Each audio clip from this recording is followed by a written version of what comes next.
인구 문제하고 다문화 공간의 확대입니다. 근데 우리가 늘 생각할 때 사실은 저출산 현상에 대해서는 더 이상 사실 선생님이 설명하지 않아도 저출산과 고령화가 지금 현재 우리나라에서 심각하다라는 건 누구나 다 아는 사실입니다.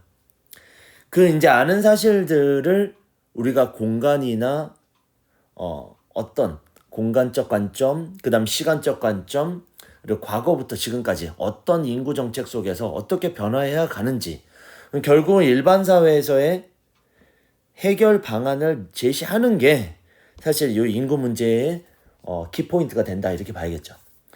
선생님이 한국지리 부분을 가지고 왔지만 제일 사실 사회과에서 부족하다고 느끼는 게 공간과 위치와 장소 개념이에요. 제일 어려워하는 게. 그래서 그 개념 위에 우리가 국토나 우리가 살고 있는 대한민국 이 땅 위에서 상호작용하는 것들을 이해하는 게 중요한 겁니다. 그래서 꼭 지금 이번 시간에 설명하도록 하겠습니다. 자, 우리나라는 지금 1.3명 정도의 초저출산 국가예요. 그나마도 지금 합계 출산율이 1.3이라는 건 0점대까지 진입했다라는 걸 지금 보여주고 있는 산실입니다. 지금 1.3이라는 거는 사실 최근 이후겠지. 2001년 이후니까. 근데 얼마 전 통계에선 1이 안 되는 출산율을 기록하고 있습니다. 이런 것들은 나중에 우리나라를 버텨낼 수 있는 힘이 없어진다라는 걸 의미해요. 그래서 좀 빨리 변화돼야 되는 건 사실입니다. 자, 결국은 자녀 양육 비용이라든가 고용 불안이라든가 일과 가정의 양립 어려움 역시 마찬가지예요. 맞벌이 부부라든가 우리가 늘 알고 있는 그다음에 여성의 사회적 진출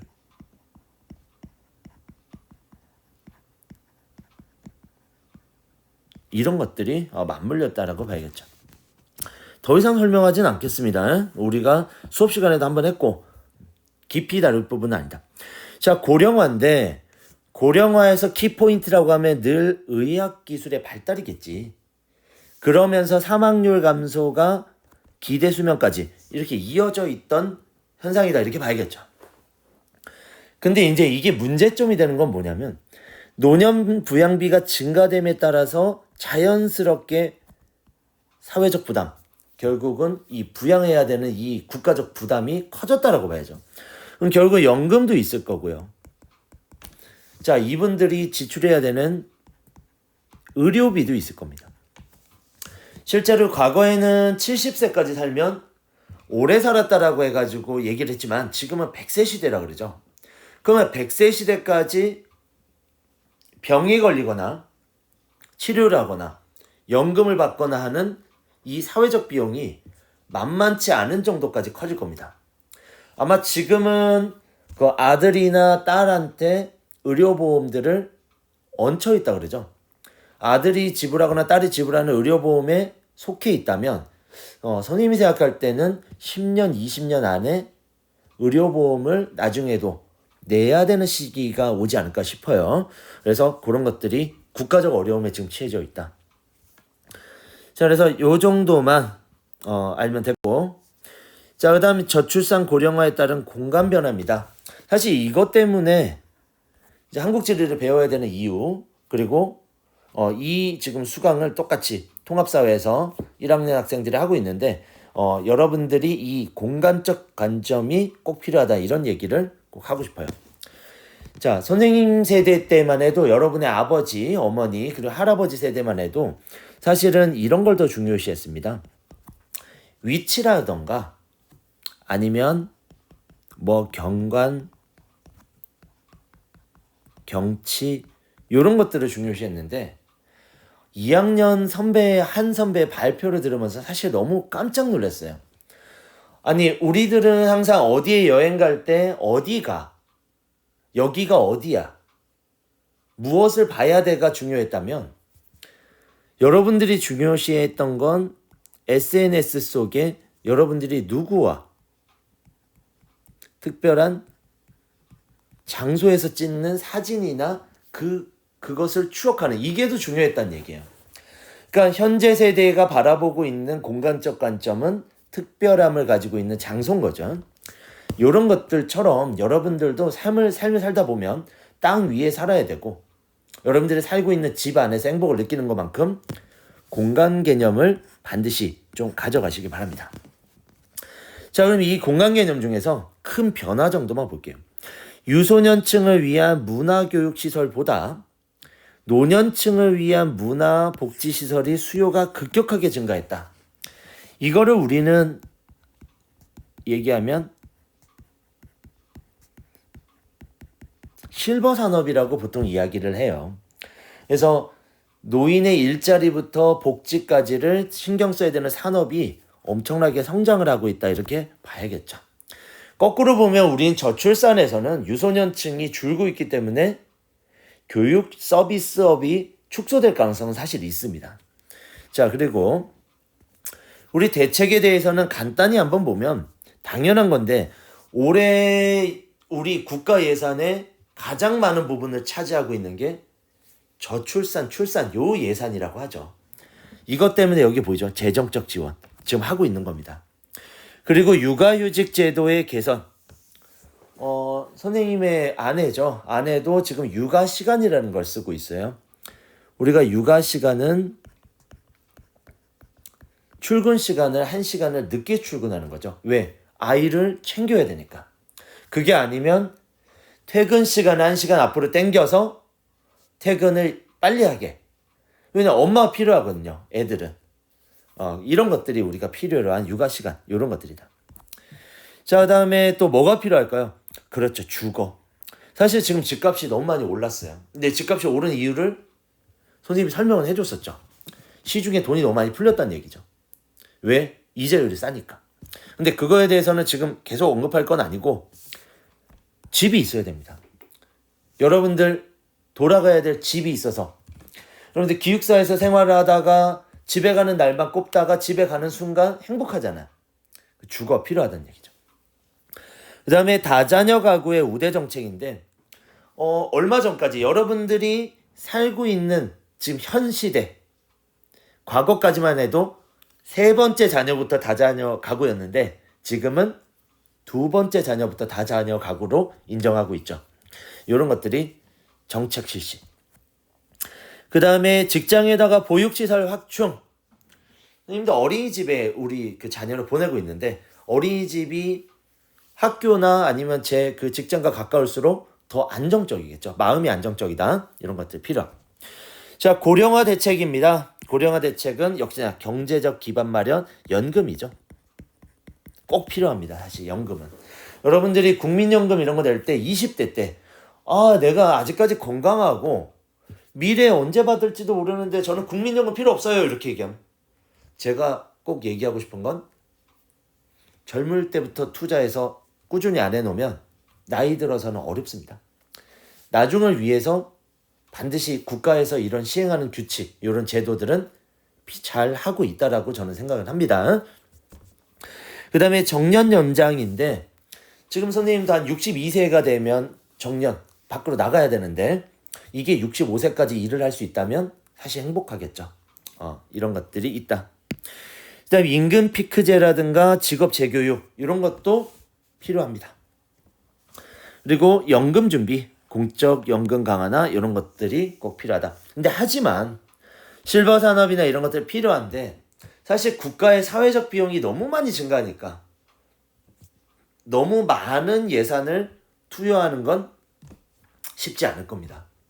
사실 우리나라 지금 현주소상은 노인 쪽의 예산보다는 저출산 예산에 가는 것들이 현실적으로는 더 맞을지도 모릅니다. 왜냐면 국가를 버텨내야 될 힘이기 때문이에요.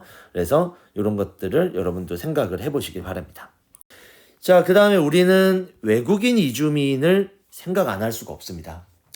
여러분들이 심심치 않게 만약에 여러분들 지금 거주지 중에 남해, 진주 아니면 창원에서도 용원 이런 제조업 쪽으로 가보면 체류하고 있는 외국인들이 정말 많습니다.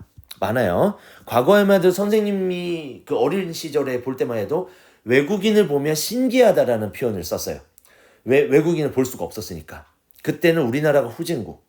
외국인들이 우리나라 와서 돈 버는 건 의미 없는 일이라고 생각을 했던 거죠. 근데 지금은 아닙니다. 그래서 여기 보면 국내 체류 외국인별 국적 비율이 있는데 가장 많은 게 한국계 중국인, 만주족이라든가 요런, 그리고 타이, 베트남, 미국 요런 국가들이 주요적으로 차지하고 있습니다. 자, 그럼 이 외국인들은 어떤 부분만 우리가 하면 되냐? 자, 한국지리에서 보면 어디에 위치하는지가 사실 중요한 포인트로 많이 나옵니다. 그래서 우리가 안산이라든가 화성이라든가 평택이라든가 여기 일하는 기지들, 여기에 외국인들이 많은 걸 알 수 있습니다. 그래서 자, 나머지는 자, 깊이 갈 필요 없고요. 지금 현재는 중국, 동남아시아, 남부아시아로부터 많은 수의 연구 인력이 들어오고 있다. 근데 거꾸로 보면 최근에는 연구개발 국제금융의 전문직과 고임금 외국인도 상당히 많이 들어온다는 얘기죠. 여러분들이 지금 서울이나 이런 데 살고 싶은 도시가 됐죠. 지금 서울은. 과거에 선생님이 살 때는 과거의 도시에 파묻혀 있었는데 더럽고 그 다음에 각박하고, 근데 지금은 오히려 살기 좋은 깨끗한 도시가 된 게 서울입니다. 그래서 누구나 오고 싶어하는 서울이 되고 있다, 이렇게 보는 거죠. 자, 그 다음에 국제결혼과 다문화 가정의 증가인데, 사실 저희가 지금 선생님이 맡고 있는 2학년 2반도 다문화 학생들이 있습니다. 그 학생들이 위축되거나 절대 그렇지 않아요. 훨씬 더 다양함을 제공해주는, 제가 사실 그런 부분들을 더 좋아합니다. 더 많이 우리 반의 분위기 속에 다양함을 줄 수 있는. 그래서 저는 아주 긍정적이라고 보는 반대. 역시나 우리가 이런 것들도 최근에는 감소 추세에 있지만, 뭐 국제 비율은 사실 촌락이 높다, 이런 부분들이 밑에 나오죠. 자, 여기서 보면 근로자들은 어디에 갈까요 하면, 근로자들이 많은 부분들을 보면 뭐 여기 있는 또 서울 외곽에 있는 요런들, 그다음에 여기 촌락에 있는 요런 부분들이 외국인 근로자의 비율이 많이 나타나고 있습니다. 그래서 보면 도시에 있는 3차 서비스업보다는 2차 제조업이나 이런 부분에 훨씬 더 많이 있다라는 걸 여러분들이 아마 느낄 수 있을 겁니다. 자, 그리고 나머지는 보면 여기 내륙 지역의 촌락 지역, 여기도 내륙 지역의 시골 있는 이런 지역에 결혼 이민자가 많은 걸 볼 수 있습니다. 사실 여러분들 사천 지역으로 이렇게 버스를 타고 가다 보면 무엇이 보이냐면 국제 결혼 추천 이런 것들이 있습니다. 소개해 드립니다. 베트남 이런 것들이, 왜 외국인이 아니고 국내 여성들은 시골에서 농사 짓고 이런 것들을 싫어하는 거예요. 이제 사회적 진출 때문에. 그래서 결혼할 사람 못 구하니까 베트남이나 아니면 태국이나 이런 사람들이 와가지고 결혼을 하고 있는 요 추세가 우리 계속되고 있습니다. 자, 다음으로 저는 포인트만 잡는 거예요. 왜 꼭 필요한 부분. 근데 다문화 사회는 지금 많이 형성되고 있습니다. 그럼 형성되는데 우리는 어떻게 해야 될까? 지금 밑에 보면 서울의 대표적 다문화 공간이라는 게 나오는데, 지금 필리핀 거리, 네팔 거리, 몽골타운 해가지고 이렇게 다양하게 거리들을 만들어주고 있어요. 지금 저희도 미국에 가서 우리가 어려울 때 미국에 가면 코리아타운이라고 불렀거든요. 그리고 인천에 가면 차이나타운이 상당히 크게 돼 있습니다. 이게 외국인들이 우리나라에 들어와서 좋은 거는 뭐가 있습니까? 다양함을 주고 있죠. 근데 아직까지는 우리나라는 한민족이라는 이 끈끈함 때문에 그들이 우리한테 녹아내리기를 원하는 것들은 맞아요. 용광로 이론처럼. 하지만 언젠가는 샐러드볼 이론처럼 다 각각의 다양함들이 갖춰지는 것들이 우리나라의 경쟁력이 될 수 있겠죠. 그래서 여러분들도 잘 한번 생각해 보시기 바랍니다. 자, 다문화의 그래서 긍정적인 부분과 부정적인 부분들을 그냥 알아만 가자. 그러면 긍정적인 거 뭐냐? 경제성장이죠. 노동력이 유입했을 때 우리나라 사람들이 안 하려는 3D, 3D 업종이죠. 그것들을 우리나라의 대체 인력으로 들어올 수 있다는 거. 자, 우리나라 꼭 필요한 부분입니다. 그리고 인구 구조의 긍정적 영향. 왜? 젊은 사람들이 들어와요. 우리가 저출산이 되고 고령화가 되는 사회에서 가운데 청장년층이 들어와서 대한민국을 지탱할 수 있는 부분들이 들어간다. 이렇게. 그리고 다양한 문화적 자산 필요하죠. 저도 수업할 때 다문화 학생들이 있으면 수업이 엄청 다양화됩니다. 너 어디서 왔어 하면 만약에 베트남에서 왔으면 쌀국수부터 그들이 먹는 외 문화, 음식, 그 다음에 의복, 그게 어떻게 되어 있는지를 친구들과의 대화 속에서 더 훨씬 더 가져올 수 있는. 그래서 훨씬 양적으로 수업이 이제 좋아지는 이런 것들이 있습니다. 근데 역시나 부정적인 게 있죠. 자, 부정적인 건 결국은 우리 일자리 경쟁이 될 수 있습니다. 국내 취업자도 어려운데 외국인 취업자들이 너무 많이 밀려와서 국내 취업자들이 경쟁에서 밀려버리면 왜? 그들은 적은 돈을 받아도 만족하기 때문이죠. 이렇게 할 수 있고 그 다음에 편견과 차별로 인해서 이게 가장 크죠. 사실 이런 것들을 그들이 겪는 것들이 어려움이 있을 겁니다.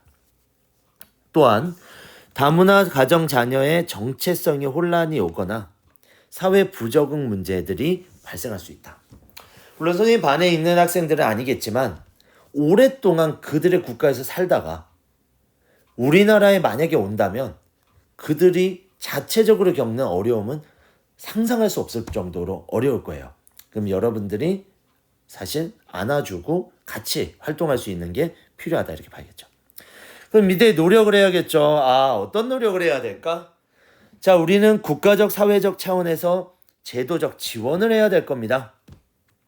그리고 또 뭘 해야 될까요? 개인적 차원에서는 문화상대주의 우리 배웠죠. 그들을 이해해주고 그들이 역사적이고 어떤 배경에서 살아왔는지를 존중하고 이해해주는 게 필요하다. 그리고 또 외국인과 상생할 수 있는 시민의식을 함양해야 된다. 자, 오늘 지금 사실 수업을 이렇게까지 쭉 이어갔는데 당연한 이야기들입니다. 그렇지만 여러분들이 지금 가졌으면 좋겠는 건 한국지리에서 우리나라가 공간적으로 어떤 부분에서 다문화 사회가 일어나고 있고 또 그 앞쪽으로는 인구의 변화, 저출산 고령화에 어느 지역들이 그렇게 심각해져 가고 있는지 그렇게 심각해져 가는 분위기 속에서 어떤 공간들이 지원을 받아서 문제를 해결해 나가야 될지가 중요한 거예요.